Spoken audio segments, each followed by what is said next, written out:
alone, and have for many, many years, even though, but at the time I went to the moon, it was the conventional wisdom, both in science and theology, that we were alone in the universe.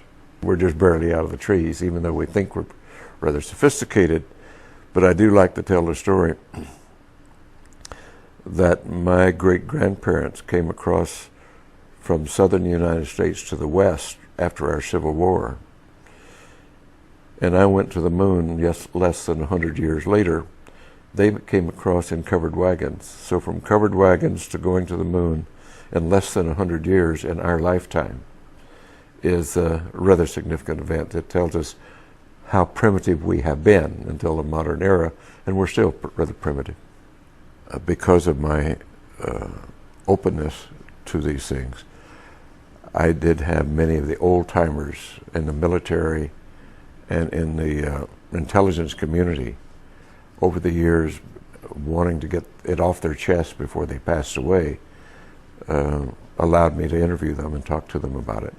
And so my ideas became fairly well solidified in the fact we've been visited.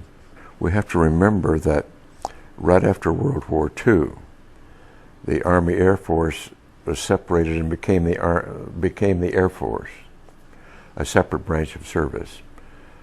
And that the OSS, which was the Office of Special Services, was disbanded and eventually became the CIA.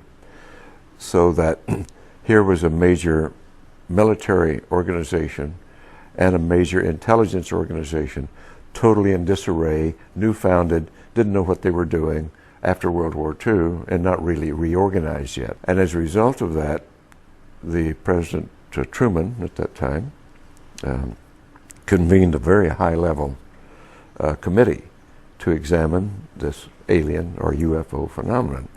They did come to the conclusion that it was alien, and the military rightly came to the conclusion, if they're hostile, there's nothing we can do about it.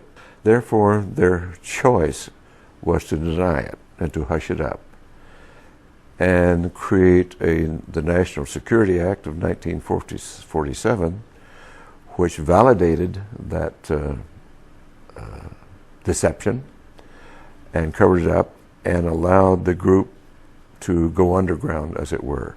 And we've been living with that now for 50 years. It is really the beginning of the whole cover-up, the entire denial of this phenomenon, and the addition of dismissal, disinformation, misinformation to cloak and to discourage investigation, to misinform.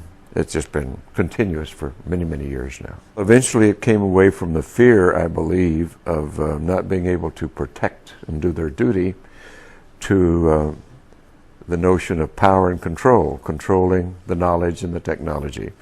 And the group involved with that is still doing it.